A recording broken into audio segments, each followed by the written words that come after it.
So, Jim, navigating the Fife property market and getting your pricing right, is that a challenge? Well, yeah, it definitely could be. I mean, the threshold in 2024.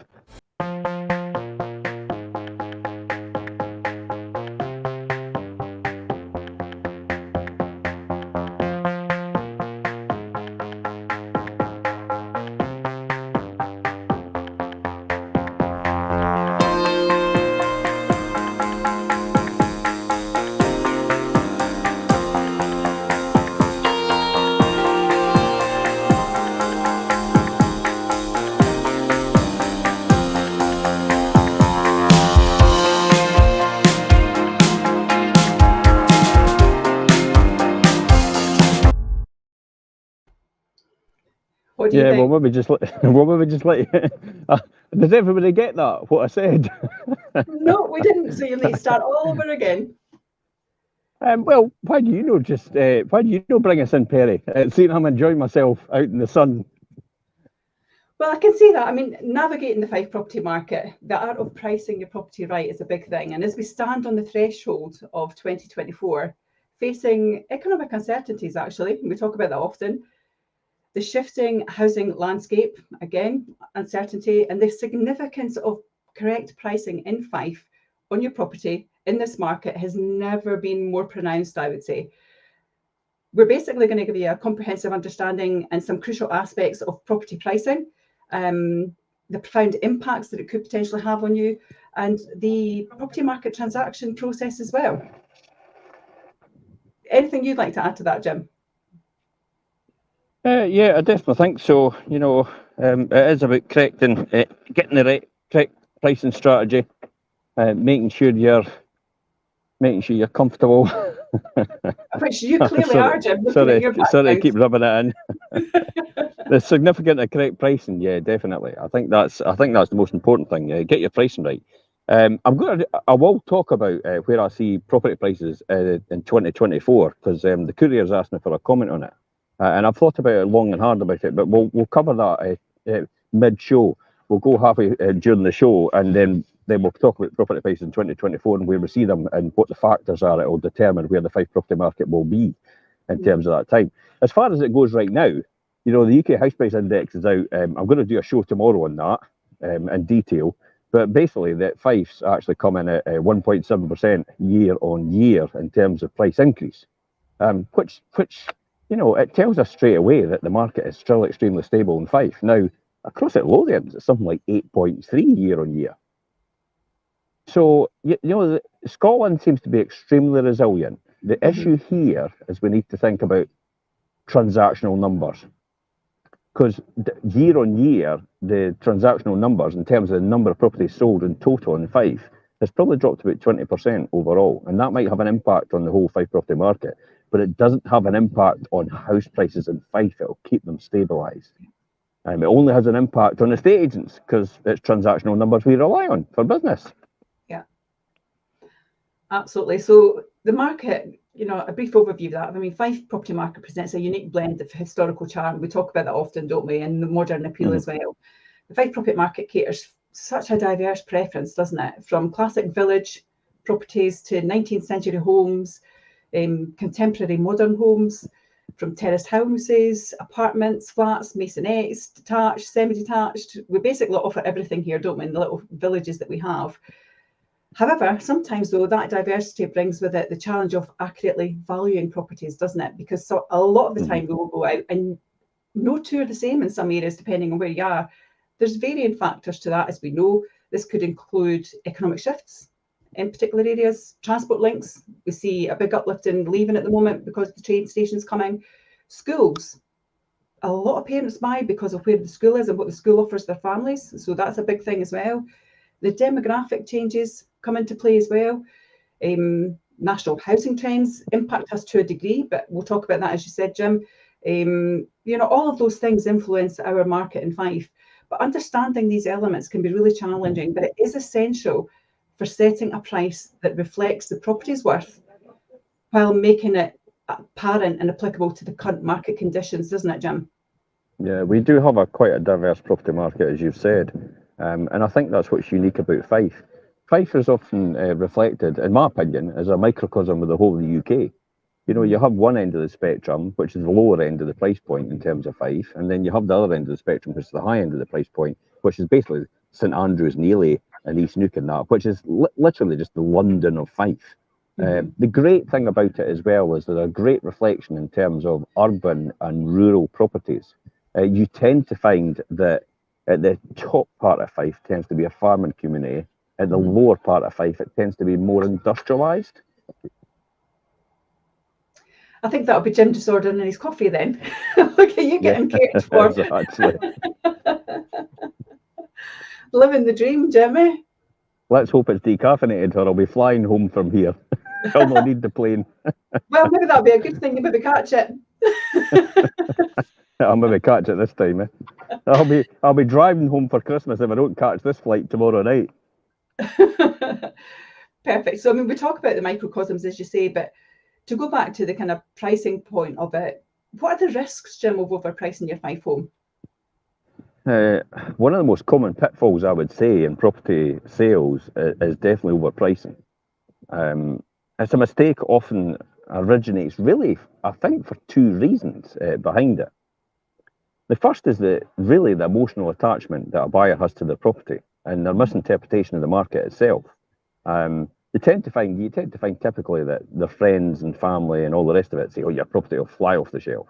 Everybody will want it, and you know you'll get lots of money for it."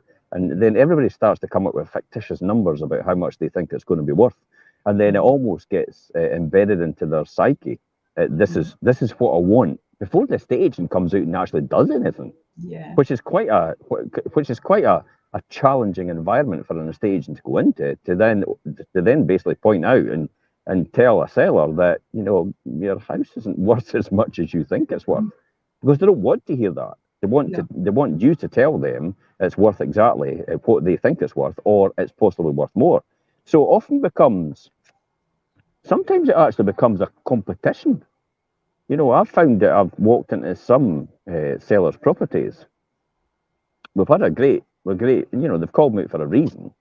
But then when I say, you know, so what are you thinking about the price point? They immediately jump back and go, well, you tell us first, and we'll see if we come up with the same figure. And I'm thinking, this has got off on the wrong foot. I'm actually meant to be here to help you rather than actually compete against you. It's no, it's no the price is right or anything like that. It's no come on down, Jim, if you get it right. It's you know, we need to get the right point. We need to come to some agreement, because immediately they come back to me when I ask, you know, what are you thinking? And they're saying, well, I think it's worth about 500,000. And I'm like, well, I've only got evidence to suggest it's only 350,000. And there's no way it's ever going to get 500,000. So if they told us that in the first place, I could have brought along properties for them to see that actually are actually worth 500,000 they're selling for. And then it gives them a great insight. This is actually a good one for people like that. You know, you think your house is worth this amount of money. What to do is go on to Rightmove or go on to Zoopla and actually pick that price band for the amount you think your property is worth. And then and then properties in your area. For example, typical is maybe if you're in St Andrews, just pick St Andrews properties. If you're in East Neuk, pick Anstruther properties, because you'll get all the Pitt and Weem and all the rest of it in St Monans. And if you're in Leven, pick Leven properties, because you'll get Methil, Buckhaven and all the rest of it as well. And then compare what you think to what the price point comes up in terms of your property to the properties actually are coming up at that price point. Even the sold prices you get access to as well is actually quite a good one. So you get access to sold prices as well, and that gives you a strong indication about where they are overall in terms of that price point too. So remember, buyers haven't really got that emotional connection you have for your home. So they're not going to see anything like what you see unless effectively you get somebody like us along to actually tell them different. And that's why it's so important to do pre-portal and personal property tours and actually talk to buyers and actually get that message across, that emotional attachment that the seller has, and get that message across to the actual buyer. That's what sets us apart from everyone else, is because we can often get that across to someone, a buyer, that emotional connection you had as a seller. And that's why I asked them, you know, why did you move here in the first place? What did you see in this property in the first place? And they go, they're quite confused sometimes, because it's like, well, we've been here 15 years. Yeah, you've been here 15 years, but it'll be the same emotional attachment or the same reasons in the beginning that you bought your property, this property that you have, is the reason that a buyer will probably come and buy your property now for the exact same reasons. So that's the great thing about doing a personal property tour and a pre-portal tour, because it gets that message across quite clearly. What do you think? What do you think, in your opinion, is the second reason then? So, I mean, just before we go into that second reason, I think just to finish on that first point as well, I think the emotional attachment's a really big thing there as well for sellers, isn't it? And actually, if they have got a preconceived idea of the value, many times actually the next step in their journey, they've based it on that price point too. So actually they've put themselves under a big pressure point before they've even started as well, haven't they? Yeah. Because it tends not to be that. Definitely. The second reason for me as well is when a estate agent basically overvalues properties to attract the homeowner's business. And we see that often. Well, I certainly see that often. What I mean by that is basically some people, rightly so, will have more than one opinion. They may get 2 or 3 agents that will come out. And I've had that situation myself where I've said, well, this is my valuation and this is what I've based it on. These are the things that I've looked at. I've spoken to the surveyor. This is the number that I am comfortable with, having gone through your property. When I look at the condition of it, the square meter of it, the average square meter that is selling in the area, this is the number I would come up with. And sometimes they'll turn around and say, well, hang on, that's a lot lower than anyone else, or a lot higher than anyone else. And so you then have to have that open discussion, say, well, okay, well, if my number's 200,000 and someone's telling you it's 250 or it's 180, how did they demonstrate where that value came from? Exactly. Where did that value come from? And most often what you find is they go, oh, I think it's that. And I'll just pluck a figure out of the air, just anything that you'll be happy with, because you'll sign up with me and I'll get a fee. You know, am I going to be apologetic to be flippant about it? No, I'm not at all. I think that's a very underhanded tactic that some estate agents will use. But the key here is then, if that is the case as a seller out there, and you're tuning into this right now and you're thinking, well, what can I do about that then? You know, if I come across that situation, go back to the person that you think is not giving you the evidence necessary to tell you exactly what that price point is. You have to be honest.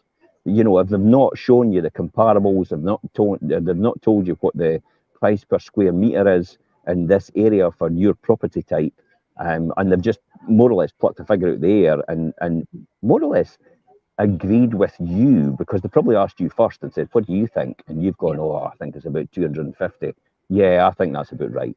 Yeah. That's what most of them will do. Yeah, I think that's about right. And then your next response should be, as a seller, okay, so why do you think that's right then? Where do you get that evidence to suggest that it's right then? Because I mean, I'm no estate agent myself, you know, that's what you'd be saying as a seller.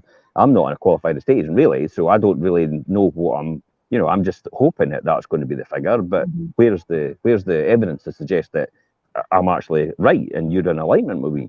That's what you should be asking if you're a seller. You should be telling the estate agent right in front of you, where did you get that evidence? And it's really you should be going back to them as well. Sorry, Perry, just to finish that off. You should be going back to them then. So if someone else is sitting going, I think it's worth 200, and you're sitting saying, I think it's worth 250, then you've provided the evidence. Then there's no doubt about that. You can't argue with that at all, because it's laid bare right in front of you. There's no point in going back to the other person and going, well, where did you get the 200? Because it's like, you know, if they look at the same evidence, which is what we've just presented, then they wouldn't have 200 on it. So I think that's the key here as well. So it works both ways, but the key here is to get the facts on the information that they've presented. 100%. And actually, when it comes down to agents overpricing to get the business, it really does pose significant risks to the seller and real consequences to that homeowner, actually, because you know, the practice of, as we've said, you know, the practice often does happen, and it will happen because they want to secure the listing, but actually it's very misleading. It gives a wrong perception to the person who is selling, and also it dilutes really the market value of that particular property. And then that goes back to well, yes, we've got the listing, and then in 8 weeks' time, the seller's saying, why has nobody been through my door? Yeah, absolutely.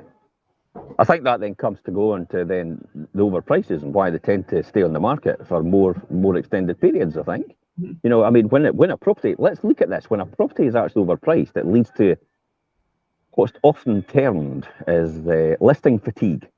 Yeah. Now, this stagnation can create a negative perception among potential buyers who may assume their unspoken issues with your property overall. Mhm. Now, this can be the case, but this might not be the case sometimes, because we've recently found this, haven't we? Well, we have Mhm. found this in the past anyway, and we talk about this quite a bit, and the fact that it sometimes depends on the strategy that the agents used in the first place. Because it'd be easy to think on the one that you took on recently, you know, when the agent had it on for 9 months Yeah. and they didn't get an offer on the property, it'd be easy to think straight away to come in and say, well, it's been overpriced. But when you Mhm. did your comparables and your actual homework and you came back to the seller before you actually signed it up, you actually said, no, I think the price is actually right. Yeah. And you took it on at that price. So we Mhm. saw how it went first. And then after that, what we did from there is we then put it on the market, assessed it, we got a reasonable response, but we realigned the price because we knew we could introduce it to a new audience because that audience might have listing fatigue. So Yeah. we managed to realign the price, we brought it down, and then you got some people through the door, you potentially got an offer, and then you pushed it up, but back up to more than what it was on in the first place. Exactly. And it worked really well, and the client's absolutely delighted. And so when you think about it, sometimes because it's been in the market for quite a while, it's nothing to do with the fact that it's overpriced. Mhm. It might potentially be the agent. So that's why you really have to qualify your agent and say, you know, what's going on with it? What are you doing to market it? How are you Mhm. getting on? Should we be taking other photographs? Should we be changing descriptions? Should we be realigning the price point? I Mhm. think I've got a funny feeling we talk about realigning this price point. Eventually, this word realigning a price point is going to sneak into every other estate agent's language because there's no 100%. doubt about that. Yeah. So the stagnation actually not only diminishes the property's appeal, but it can also necessitate the subsequent price reductions, which may cast doubt on the property's condition or desirability in the eyes of potential buyers, as I've said Yeah. before. Yeah. Moreover, the property lingering unsold due to overvaluation can disrupt the homeowner's plans, uh, whether they're purchasing a new home or actually relocating, which is Yeah. a real difficult situation to be in, isn't it? I mean, Oh, that's what causes stress. mhm. Absolutely, it does cause stress. I mean, we recognise this from homeowners, and overinflated price tag initially seems appealing to them, as we've said, because they're thinking, oh, this is fantastic, I'm getting more for my house. So it appeals to them. But ultimately, it results in prolonged periods on the market, as you said, Jim. Yeah. The property then fails to attract people because, as you say, they start to think, well, is it the price or is it something else? Are the buyers going to be looking to put unrealistic offers forward? Chances are not, because it's actually overpriced in their mind, Yeah. potentially. And sometimes you have to drop your asking price or realign it, as we say, below the current market value. 9 months later, it gets sold. It's exactly that example you've talked about, where Yeah. we marketed it at the same price. We got some initial foot traffic. It then kind of went a little bit quiet. We thought, right, what else can we do? We realigned it. It attracted a different audience because it fell within the brackets on the search engine within Rightmove, for instance. And then suddenly you've got more foot traffic, which then drives Yeah. competition and drives the price up. And then And suddenly it's you end it's up funny. selling I've done more. that, and you could say this is a fluke, but it's not. I've done it at Eden Park in Cooper. I did exactly the same thing. The seller actually said to me, "I can't give you £15,000 off Mhm. the price point." I said, I can't lose 15. I says, you're not losing £15,000 at all. I'm bringing it down to a different market to push it back up. Just Mhm. trust me. So I Mhm. got it back down. I got it realigned, and then two people came in, went to a closing date, and got more than what it was on for in the first place. I did the same with Largo Road. It was on with 3 other agents before me. No one could sell it. And we Mhm. did exactly the same thing, realigned it. We brought it down by about 30,000. We put it Mhm. on initially at the price point it was on it before to see how we got on. Then we realigned it by £30,000 to bring it into a different price bracket because that's how it works at that sort of price level. Because this was about 400,000. So that's how it works at that price level. It jumps up in 25,000 blocks after about 300,000. So I had Mhm. to realign it to get it interest from a different audience again. And then once we got somebody through the door, we actually pushed them back up to more than what it was on before in the first place. Mm-hmm. So that's not a fluke. That's a definite strategy that we do every single time. What my advice to sellers out there, if you're on with another agent just now, which is what lots of people have done with me in the past, they've come to me and said, look, I'm on with so and so. I'm thinking about moving.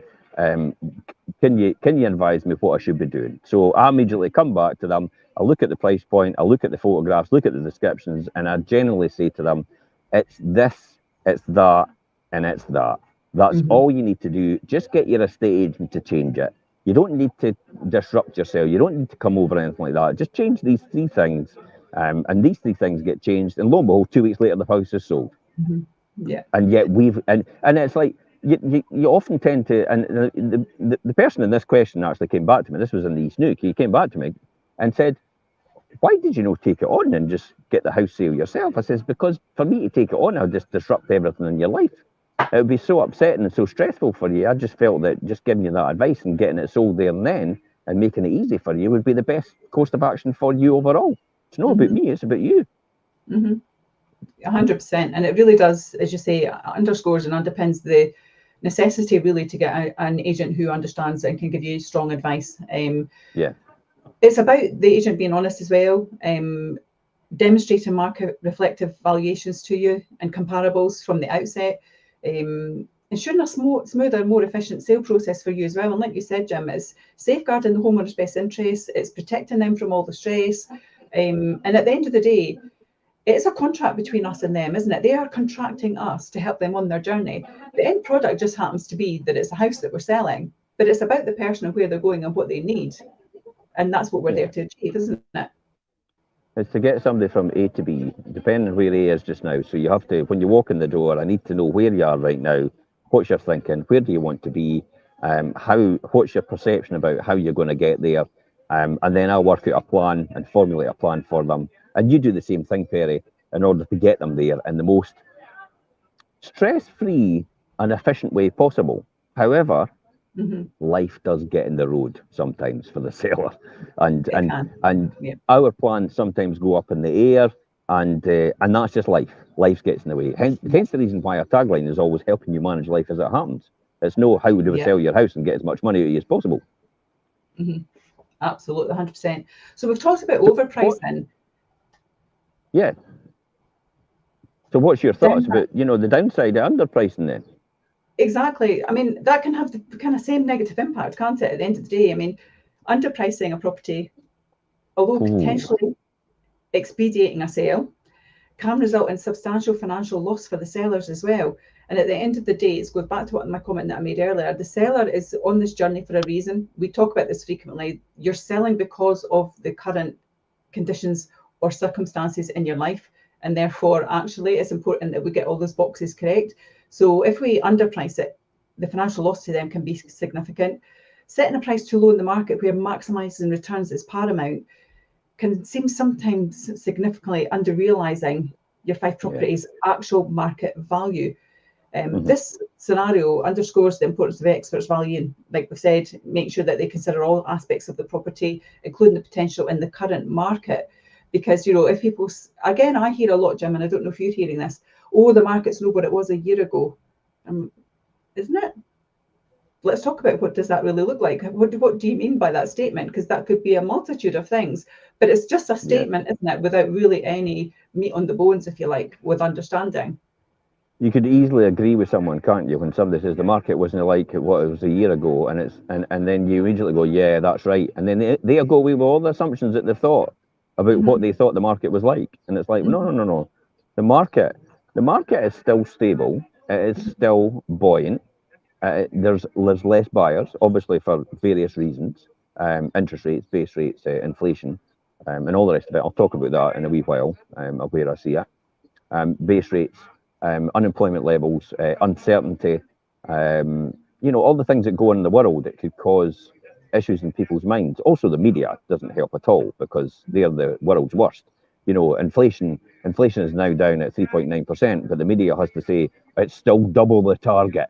And it's like, well, it's not double the target because they were expecting to have it by the end of the year, and that was 5% they were expecting. Now they're doing it at 3.9.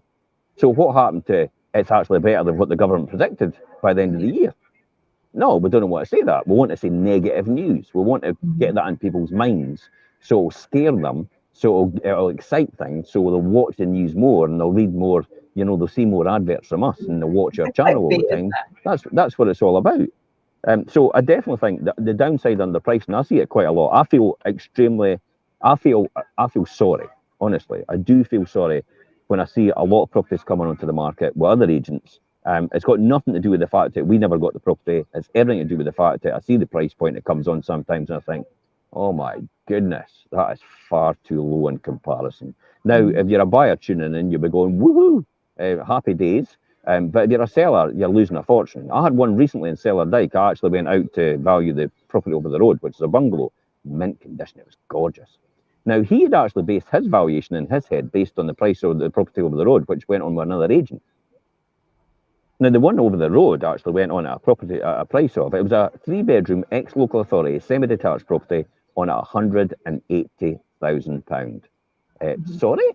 You can get that in Scooney and Leven for that price point. And you've got it in Cellar Dyke for the same price. You're having a laugh.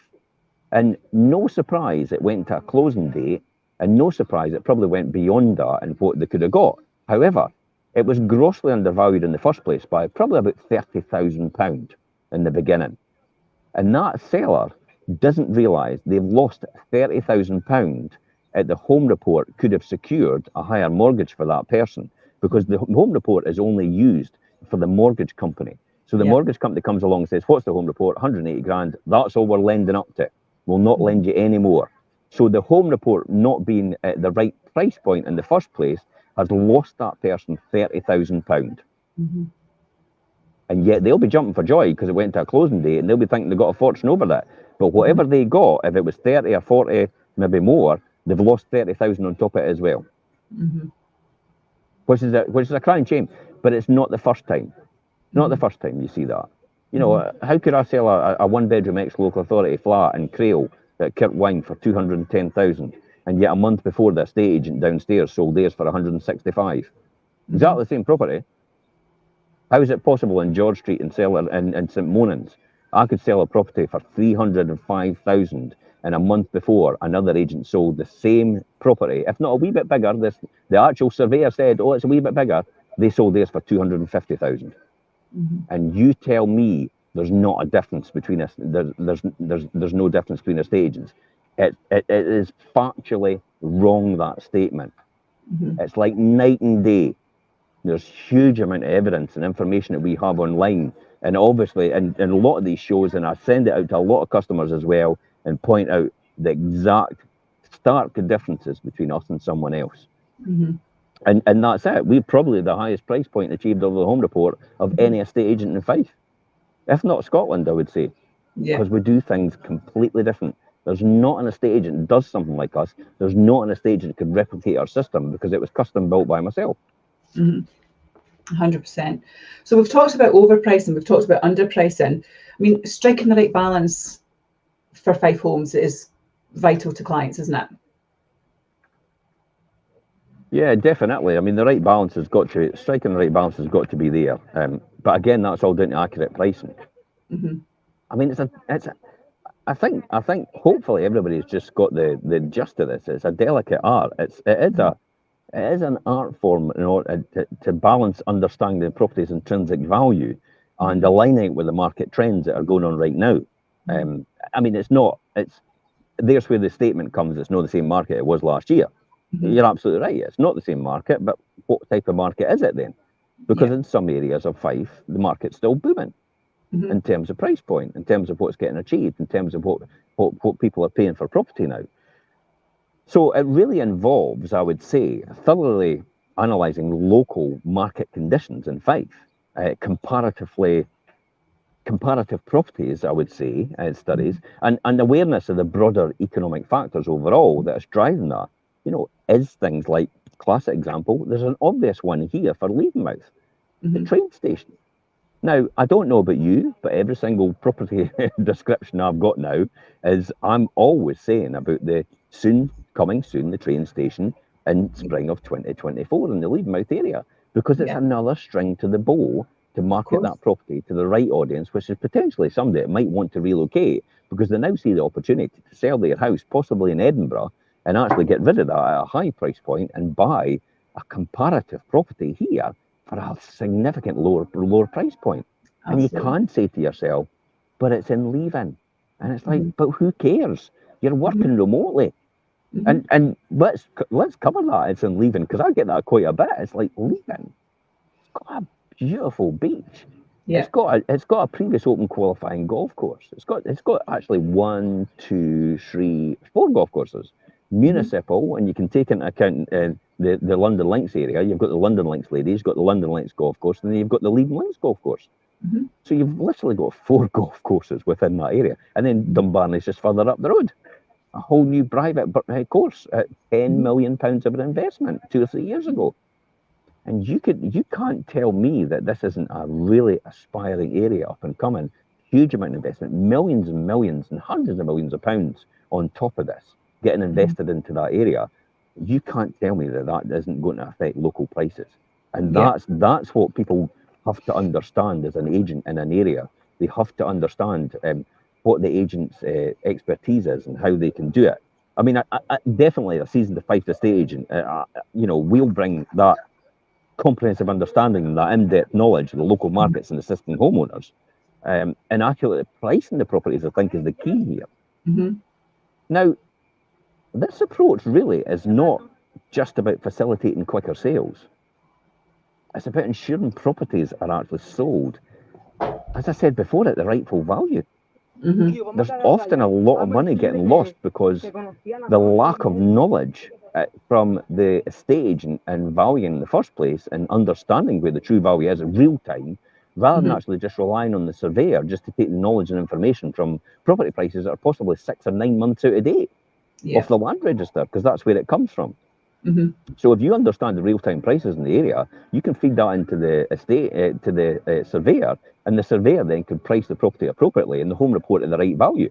That's a significant difference here. That's a real significant key and significant difference in what we're doing here.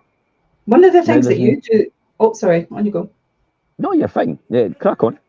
No, all I was going to say is, I mean, one of the things that you often speak to us about when you're educating the team and how to improve and be better and do significantly well for ourselves is about the fact that there's no harm in trying the market at a slightly higher price in the initial stages of your marketing.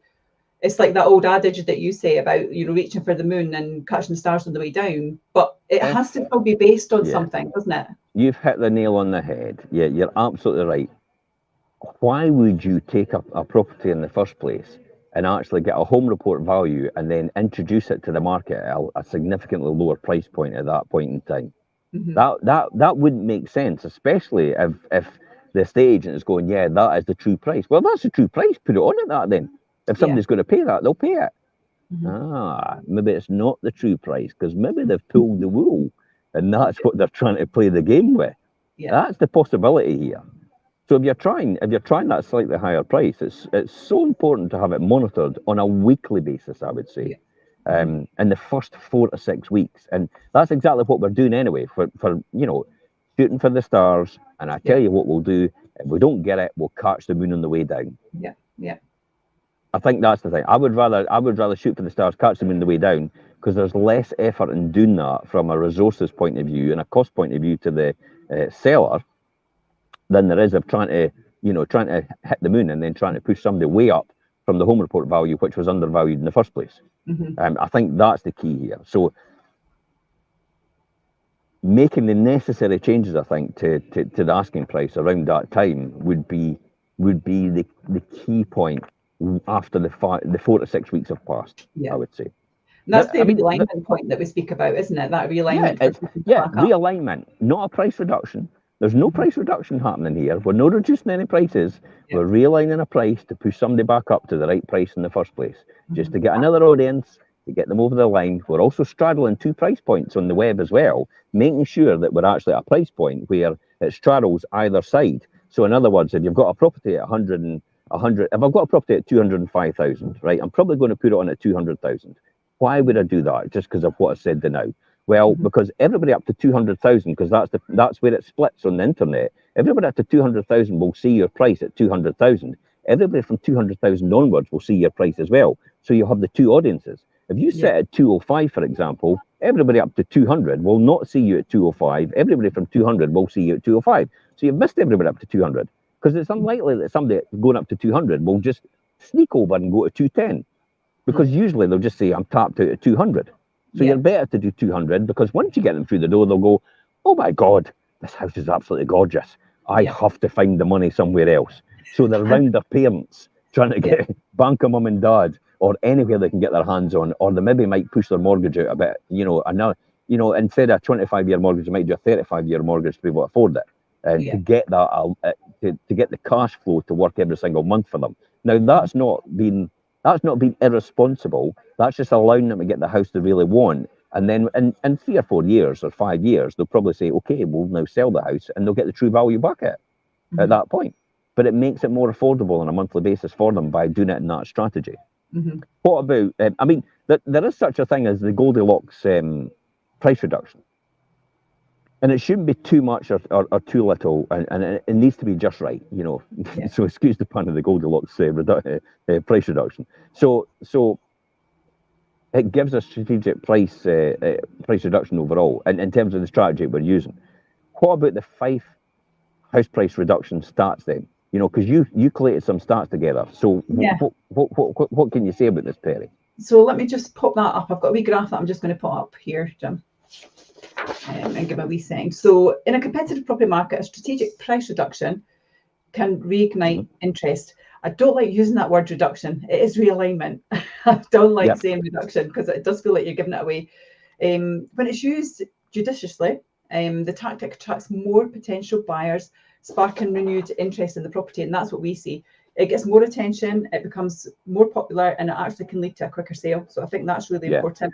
By adjusting the price to realign it with market trends and buyer expectations, it becomes more akin to what they're looking for. Sellers can effectively boost the appeal then to their audience, and also the visibility of the property. Because let's be honest, as you said there, Jim, if the property's not getting seen, your buyer's not buying.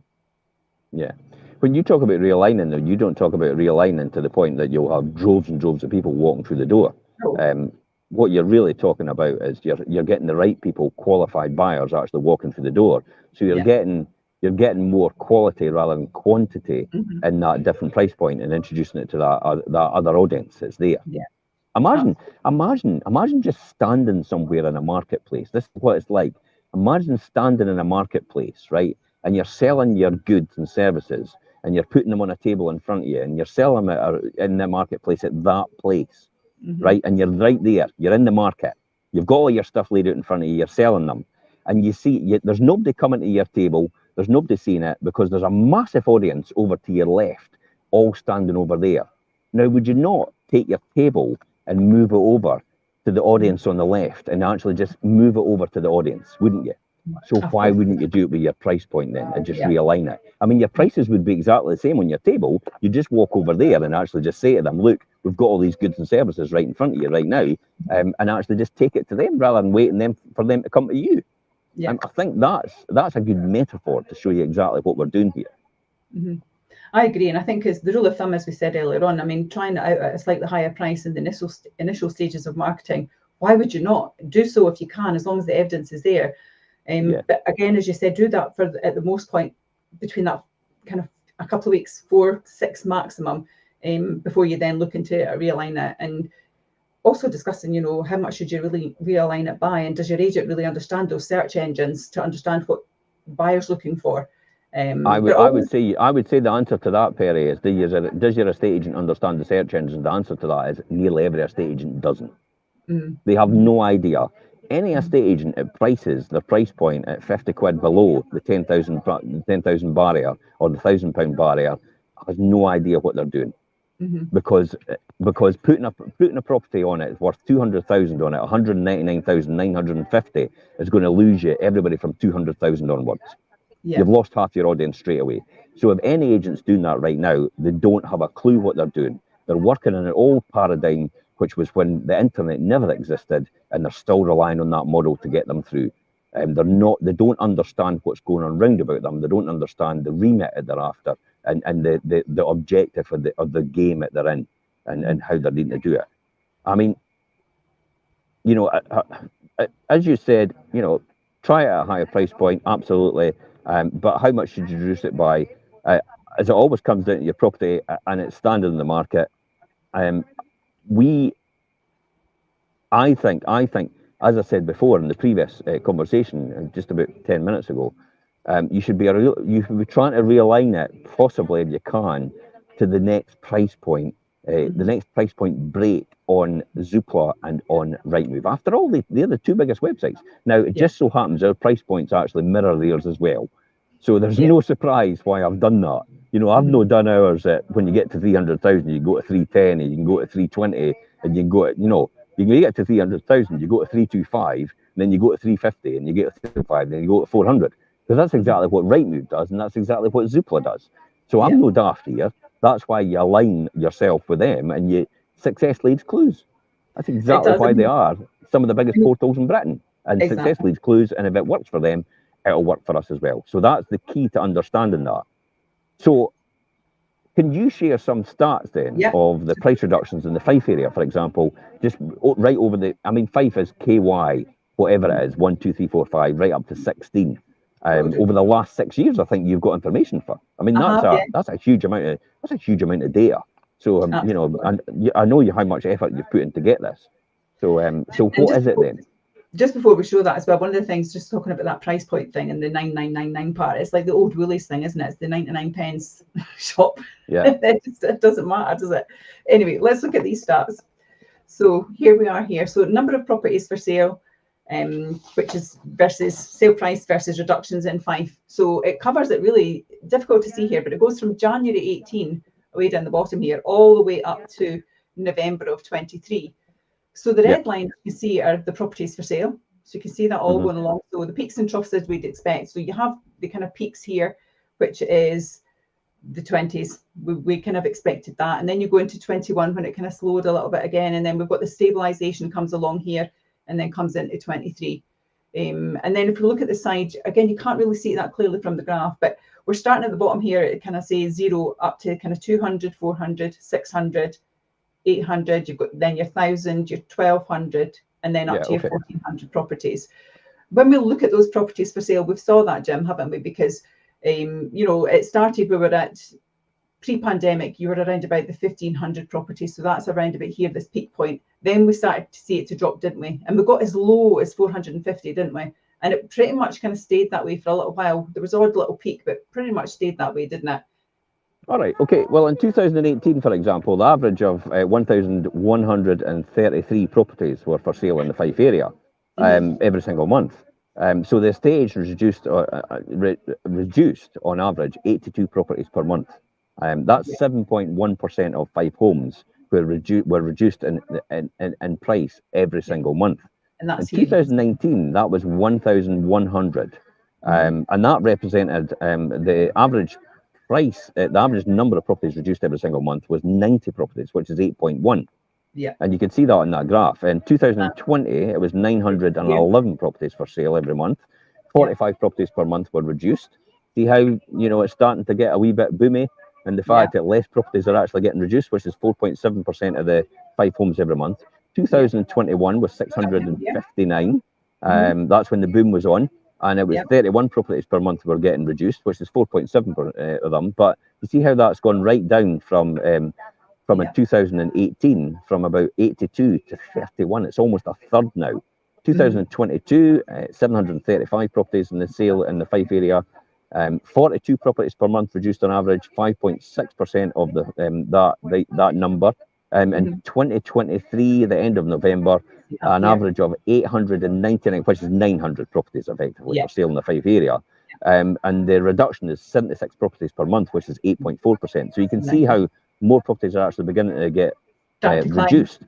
Yeah, so as you see, there's a substantial increase in properties on the market, and thus price reductions in the Fife area, and thus price reductions in the Fife area in the last year as well have actually increased as well.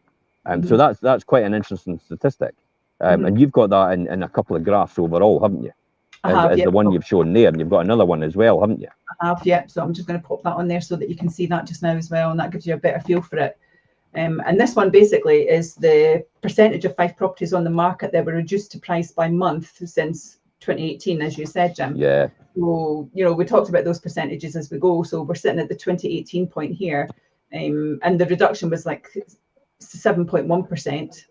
We then go into 2019, so you're kind of starting through this part here, and it's at 8.1. So you can see that it's pretty much steady there, give or take. We then get into the I find it quite interesting. My comments on this one, when it gets to April 2020, and we'll have the pandemic, and everybody panics, and then all of a sudden the price reductions go from almost zero, and they go right up to 6%. And yet at that time, every single person was asking me, "You'll be reducing your prices?" I went, "No, no, that's not happening." And you'd be amazed at how many people actually came to me from other estate agents and said to me, "But I'm being asked to reduce mine by 15 and 20%." And I went, "No, hold out. Just tell them no. I'll guarantee you they'll take the property still anyway." And lo and behold, actually, they took the property anyway. These people were coming back to me and saying, "Thanks very much for your advice. It's a pity I didn't use you in the first place, because you would obviously get paid for it. But I've sold the property and I've still maintained my price point."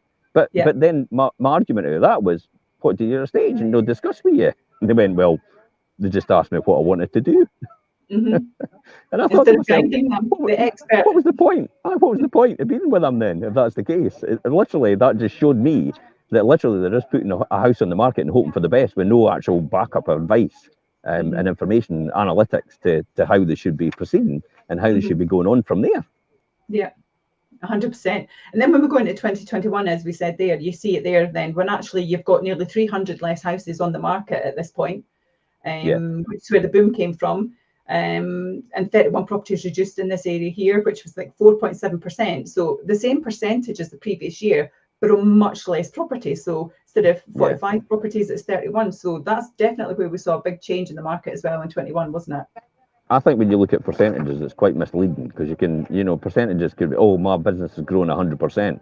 All right, so you've gone from 1 to 2. Yeah, exactly. That's it. So you can make it and using percentages can make it look like anything you want it to look like. The reality is, what does it mean in numbers? And you know yourself, it reduced drastically in the numbers. Properties getting reduced in price. It was just down to lack of stock. Because a lot of people weren't putting the house in the market, and now they're putting their house in the market, and less people are actually, there's less demand, therefore stock actually builds up.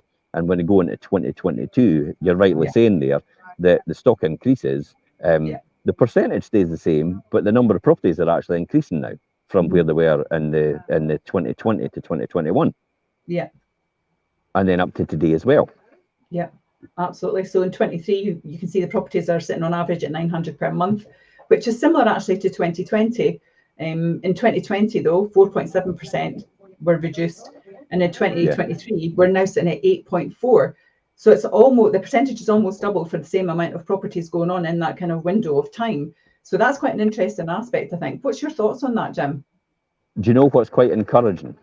What I like about this is the fact that we've got an average number of properties on the market in Fife of about 900 properties per month, and yet when you go back to 2018, 2019, and 2020, we actually had more per month on the market, which means we've still got a really good amount of demand chasing still too few properties in comparison to what it was pre-pandemic wise, which implies to me. And I'm going to touch on this. We're getting to the end, and we're going to talk about price point, which implies to me that potentially we could see prices actually going up in Fife in the next year.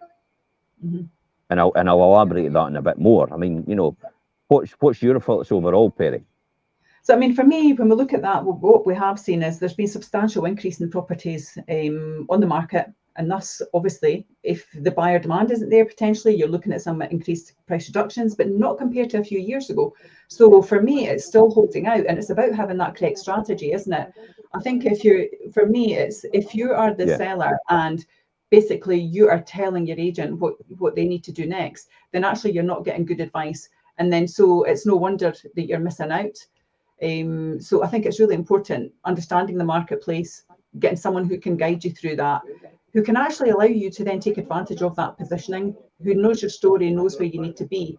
Because again, what we often see is some buyers get caught up in, and sellers, sorry, get caught up in the thing of, well, I'm not wanting to write off 20,000, but your house will stay on the market for another 4 months if you don't do something to try and motivate that foot traffic at the property. And how much is it going to cost you in that 4 months?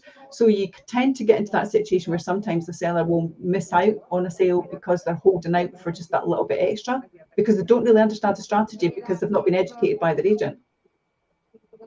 Absolutely. Could you make these windows a bit bigger so I could see you? Yeah, of course I can. Thank you. It's because I had the graphs on. Perfect. Yeah, sometimes does that. That makes it easier. I can see you now. I'm just looking at a wee mobile phone. Yeah, definitely. You know, you're right. As we advance into 2024, it is navigating through a period of economic uncertainties, right? So, but what I see out of the economic uncertainties is there is some quite good certainties, which is I think unemployment is going to still stay historically low. It's all down to immigration and the fact that Brexit as well, and the fact that we're not accepting as much people working here from abroad in other countries as we had before. So therefore, unemployment will still stay historically low, regardless of that, regardless of jobs maybe being shed in other industries. So if jobs get shed in other industries, people will just retrain for the existing industries that are there that need these that need these positions filled. Like ourselves, I mean, we've always had jobs that we need filled all the time, haven't we? Yeah, 100%. And then when you look at inflation, inflation's at 3.9%, so it has come down, as I said before. So let's look at inflation for a minute. Now, inflation has come down to 3.9% from 4.6%, and the reason it's come down is because petrol prices have come down and oil overall. Now, there's an implication here with the Red Sea and the carry-on that's going on just now, with the support for Gaza and the Palestinians from the pirates that are actually, attacking the oil tankers in the Red Sea before they go into the Suez. So they're actually going down now to the Cape in South Africa and going all the way around and up to Holland instead of going through the Suez because of this. So it puts a lot of costs onto the price of oil. Therefore, we might see petrol prices going back up. And that's the only reason inflation has actually come down from 4.6 to 3.9. Now, we have the highest price point in terms of food prices right now. We're still sitting at 9.2% food inflation, whereas the rest of Europe's less. And the reason for that is because we import a lot of goods and services in terms of food products and services from overseas. Therefore, it's a restriction in supply. Therefore, we're having to pay a lot more for that reason. A lot of these other countries are self-sustainable.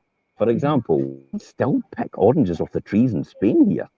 They're literally just there for the taking as you walk down the street still. And we're sitting just before Christmas. It's remarkable when you think about it. I kind of think I come to this country and go, nobody should ever go hungry. Because literally you could just plant everything in the street and people could just eat what they want. Yeah. A place of abundance, I would say, if you want to make it like that. But getting back to that, food inflation is historically high. So if food inflation begins to come down from 9.2, because I think it could fall down, it could come down, but it's all depends on oil prices as well. So food inflation could come down. And this is the old thing about, is inflation really at 2%, but we just don't know it yet. You know, it's like the proverbial cruise ship. You know, it's left the harbour, it's at full speed. Kind of like the base rates, full speed 5.25%. Do we actually start to reduce, in other words, reduce speed on the cruise ship in order to not crash when we get into dock? In other words, we get to 2% in terms of inflation by reducing potentially the base rates, or do we keep base rates there? So there's a lot of issues we've got to think about in terms of where we are right now. So when we historically see that and hear that,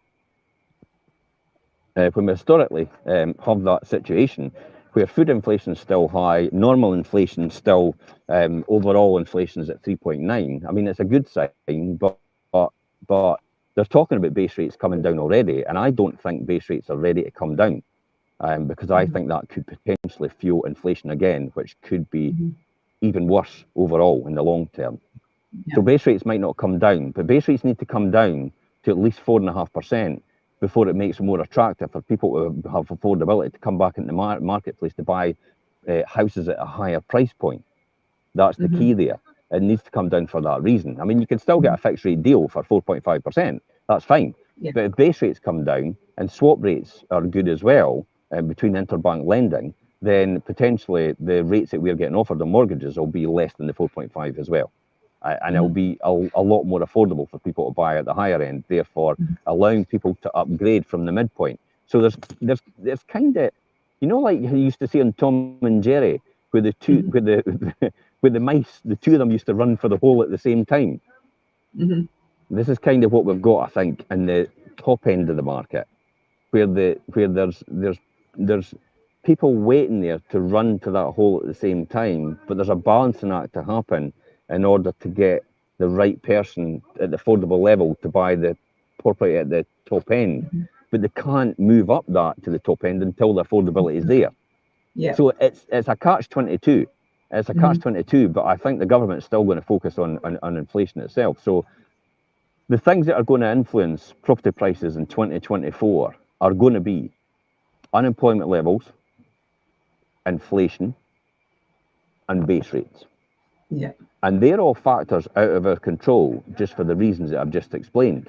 We can't do anything about that at all. Brexit's controlled this. Brexit's basically put us on the back foot straight away. It's costing us a lot more than anybody. Well, I knew it was going to cost a lot more, but the other people that wanted it thought it wasn't going to cost that much, but it is. Let's be clear about that. And inflation itself can be affected by things, again, outside of our control. And then that will in turn affect base rates, because the Bank of England's separate from the government, and it's their job to control inflation. And they will do everything necessary to do that. So the government doesn't have any jurisdiction over that anymore. So I think these are the things we've got to think about. So as we go into 2024, like many other factors, it's navigating through these economic uncertainties and evolving buyer preferences. And in this environment, it really comes down to realistic pricing again, is not merely a tactic for selling, it becomes a critical tool for differentiating in a competitive marketplace. Yeah. I mean, Fife properties priced in line with current market realities are more likely to attract serious buyers. Yeah. And foster successful home movers as well. What's your final thoughts on this then? I mean, for me, I completely echo what you've said there, Jim, but I think for me as well, it's about mastering the art of the property pricing. And I think that's really what we've been trying to talk about here, and how it's really going to implement them, because that's going to make all the difference to the seller in regards to where they're going and whether a buyer can actually progress with it. It's crucial in today's challenging times. It's a complex real estate market, especially in diverse evolving markets like Fife as well. We've talked about where we are a bit diverse, but we've got all of those economic factors that are kicking in that you've said, Jim. So I think having an agent that actually really understands that, can guide you and talk you through it and evidence and back it up as well, I think is crucial for any person who's looking to move. And we've done our winter campaign recently as well, and talked about why now's a good time to sell if you're looking to move in spring, and it's a big time for people to move. But it's really vital that they understand all of these pointers so that they can make that true decision and not just jump to conclusions through either media that they've seen it on or friends' opinions. You know, get an expert to give you that advice, but also get that expert to evidence it to you. So all very well, you know, reaching out to an agent and thinking, I've got a professional person here, but can they demonstrate it all? Can they talk you through it? Can they challenge what you're asking? And can they direct you and give you really good guidance? And I think those things are crucial going into next year. Absolutely. And on that note, perfect.